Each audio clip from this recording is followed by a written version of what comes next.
that brings me to this rule of thumb that my therapist, who also happens to be your therapist, we talk about her as the smartest person we've ever met. Her name is Ann Davin. And Ann has this incredible rule of thumb that we also write about in the Let Them Theory book. And this is not easy. You're going to hate this. But here it is. No contact for 30 days. None. No contact, 30 days. And the reason why is that any contact at all, whether it's seeing a photo, but particularly their voice, she said, you cannot watch videos.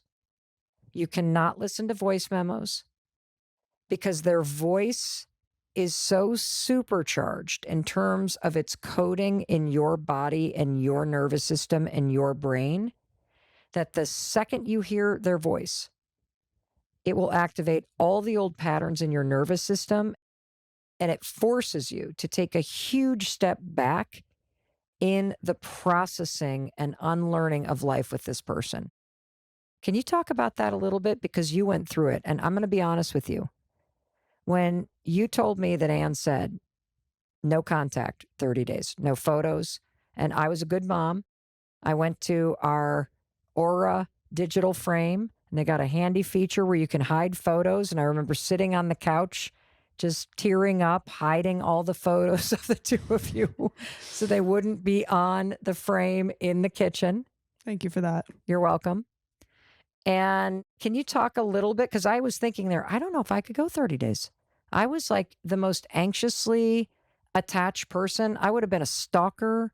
I would have been that psycho girlfriend that shows up, on your doorstep. Like, I don't know that I could have gone 30 days, but you stuck to this. What was it like? And what did you do? And why did you do it? Yeah. So the thing about this heartbreak is it's not my first, but it's definitely the worst. And so I definitely learned from my first heartbreak in that I reached out immediately, we got back together, and that set the standard for the next 5 years of my life.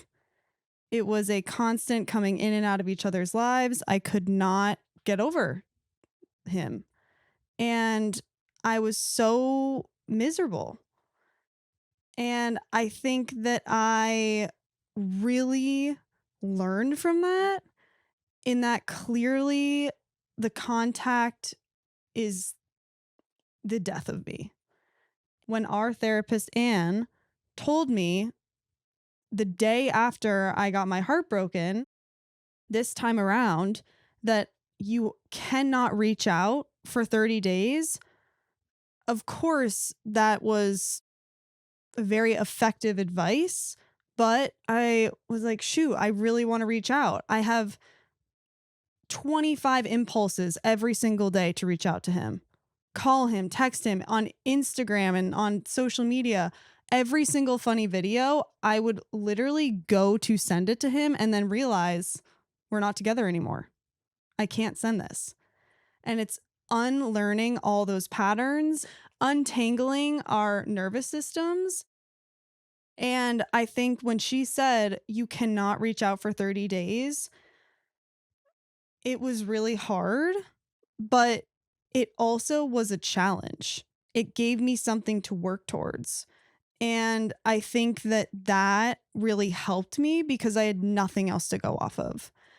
And I was considering reaching out multiple times and every day.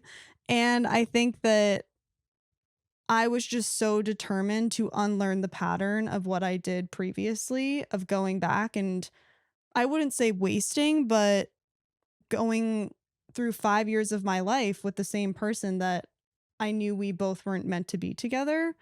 And I wasn't going to allow myself to do that again. And so that is the only reason why I stuck it out for 30 days. But that being said, morning of the 30th day, what's up? You checked the box. Oh my gosh. July 12th. Ring, ring, ring. I know the exact day. I was so proud of myself, but I think that it really, what I will say is, and what Anne said to me is, I'm so proud of you for waiting 30 days. And I think it honestly did really help me unlearn a lot of the patterns, because when I picked up the phone, of course, I'm an emotional person, sobbing immediately. But What was it like to hear his voice for the first time, having not spoken to him for 30 days? yeah, well, I remember having pretty much a panic attack and nerves and anxious bathroom breaks and absolutely everything was going on. Um, but I can now look back and again realize I probably shouldn't have reached out. And I think it did set me back. While I did feel better, I personally don't really believe in closure. And so I think it didn't give me the closure I was looking for. Well, let's stop there because I think we want someone else to say something to make you feel better. And that's why we seek closure. Mhm. But what closure actually means, now that we're defining a breakup and this 30-day rule as giving yourself this space to start processing the separation in your nervous system and the grieving that you need to do, Mhm. is that I think people seek closure because they don't understand the fact that they're grieving and that they are having to process this deprogramming Mhm. of life with another person. And so the closure you think is just going to somehow reset your nervous system and you're going to be fine and that's going to be that. And it doesn't actually happen Mhm. because that work is internal. 100%. I think no one else can ever give you closure. And here's the other point I'm going to say, because I know somebody is listening to us right now and go, oh, no, no, no. When he told me he was in love with somebody else and was cheating, that closed the door. Well, what it actually did was forced you to process it because you knew then there was no going back. And it was you holding out hope and you checking in and you having this relationship alive in your mind that didn't allow for the closure.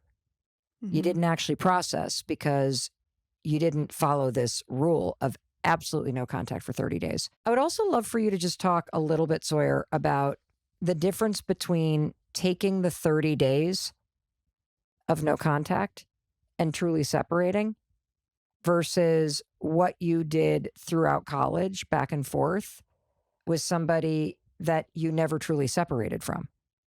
Like, because it wasn't just on your side or his side, it was that both of you wouldn't move on. And do you think if you had followed what you're about to talk about now, that processing and forced separation would have allowed you to move forward and not be in a dynamic that wasn't healthy for either one of you for all those years? Yeah, I literally wrote that down right now.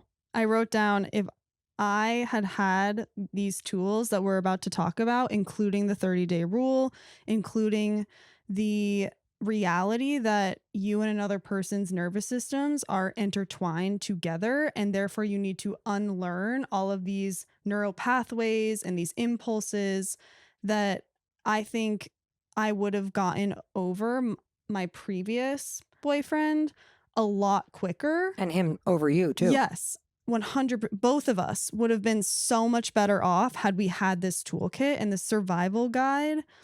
But instead, I took 5 years. It makes a lot of sense. And, we've talked about the 30-day rule, and I'm glad you keep coming to the nervous system because here's what I also want to highlight. It's normal to want to reach out because you're used to reaching out. It's normal to want to text their parents because you're used to it. It's normal to want to send the meme. It doesn't mean you're meant to be together.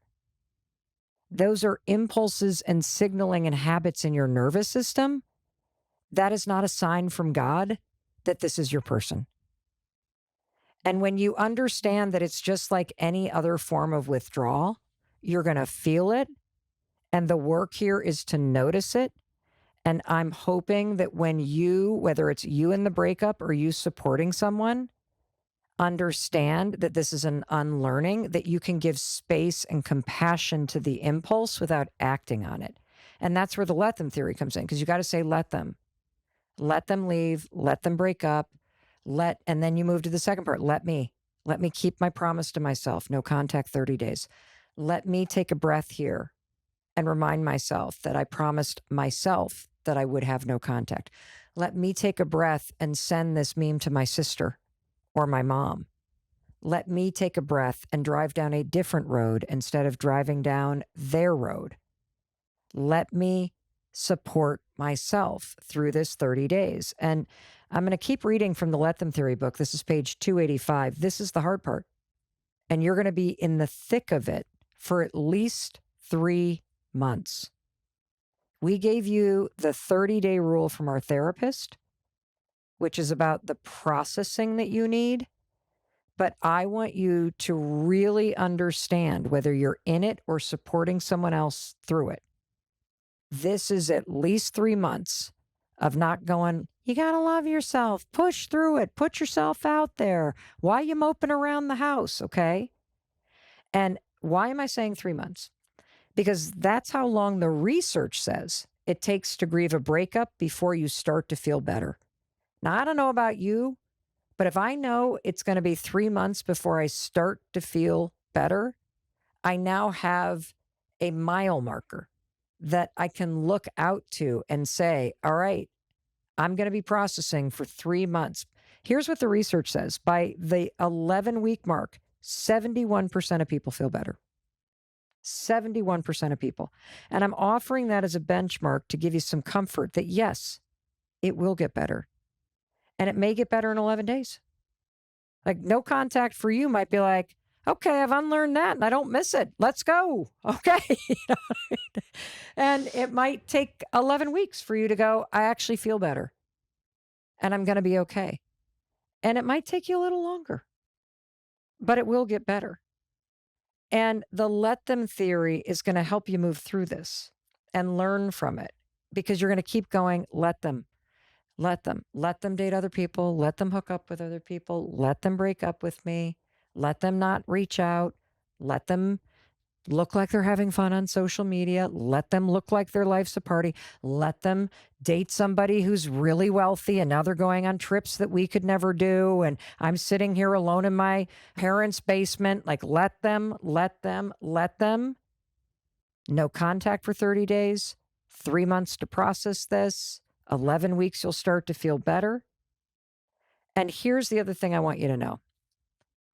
All this sadness is a mentally healthy response to heartbreak. And when you're ready, there are a couple things that, based on the research, Sawyer and I are going to teach you, just 6 simple things that you can do that are proven to help you move through this processing part in a more powerful, productive, and supportive way.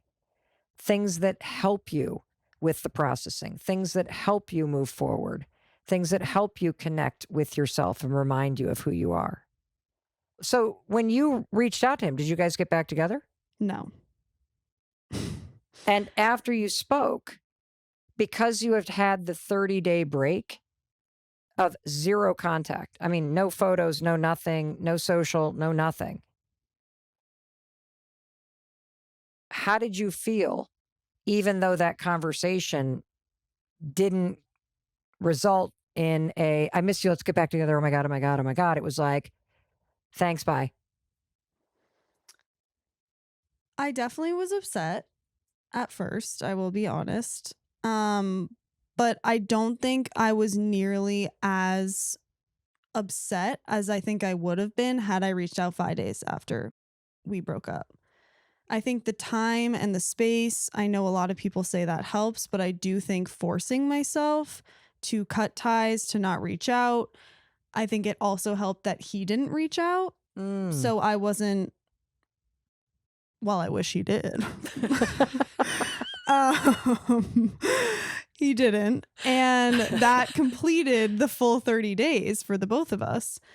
And I think that when we had our conversation, which I wanted to call and just talk a little bit about the breakup because our initial parting was very short. And so I wanted to quote, get a little more closure. Did I get the closure? No. But did I feel like I could really move on at that point? Yes, because I had the official no from him. And that being said, I was not on an upward path after that. It was a continuous rolling hill.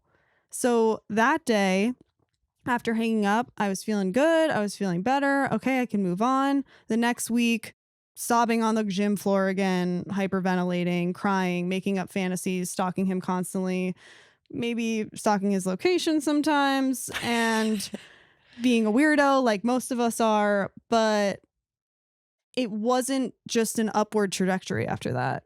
It was 3 months and then some to really start to feel like I was going to get over this and going to move past this.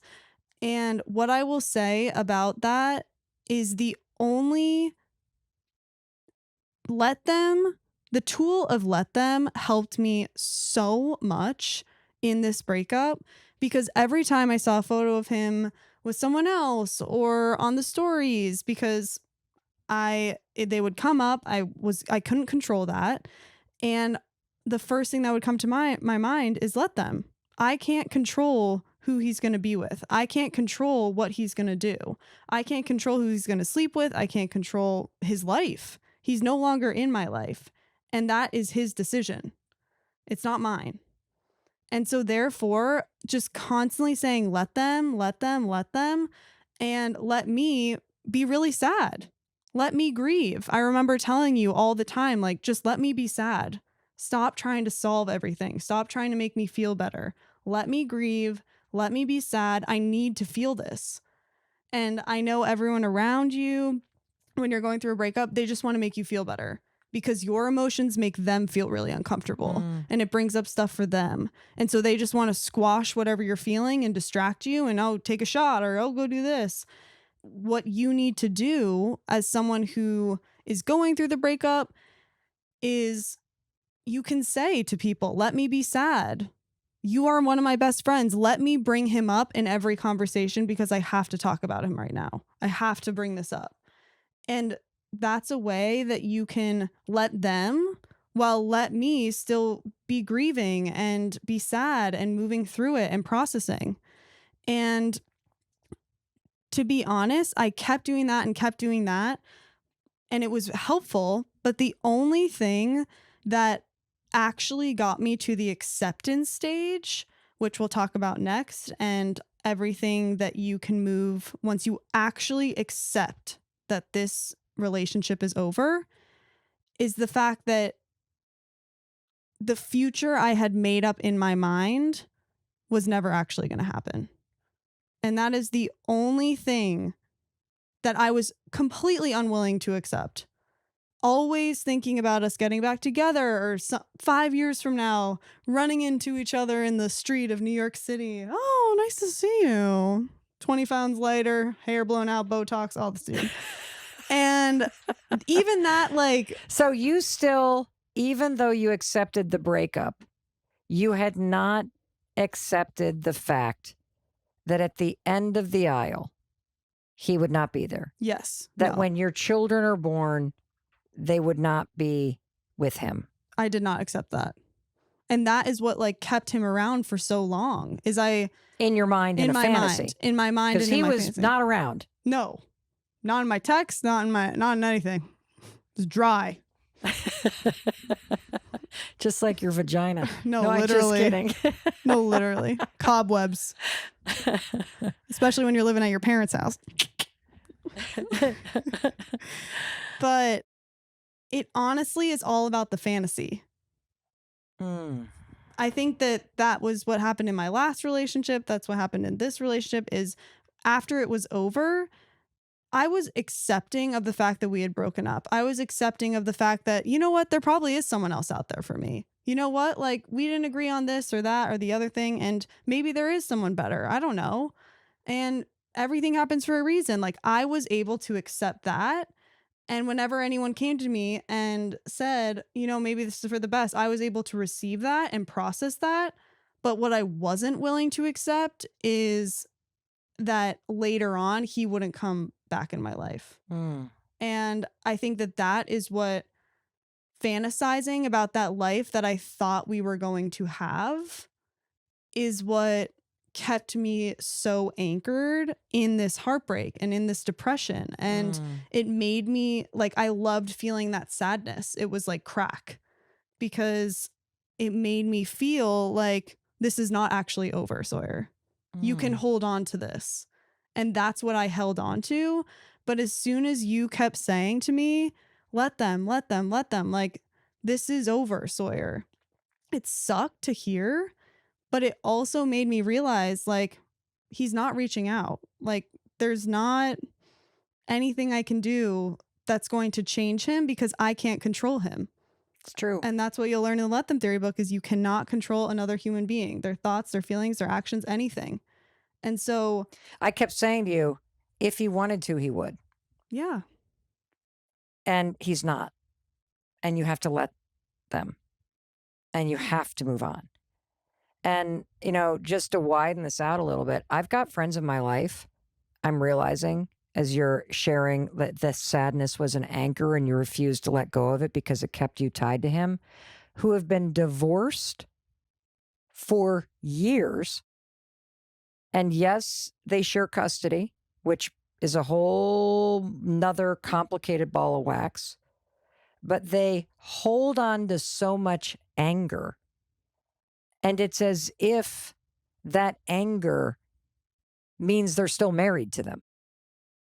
The anger keeps them in a relationship with them, and they refuse to give it up and refuse to accept that this person not only has left you, they've divorced you, they have met someone else, do not like you, and yet you are still unwilling to go through what we've talked about in the first part of this conversation, which is the processing and the unlearning and the letting go of any hope or any fantasy and learning how to live without them.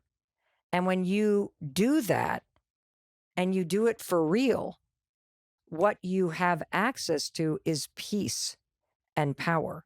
Because I know a lot of you may be like, yeah, but my ex is a jerk. And they're like, let them send crazy texts. Let them not parent how you want. Let them marry someone you hate.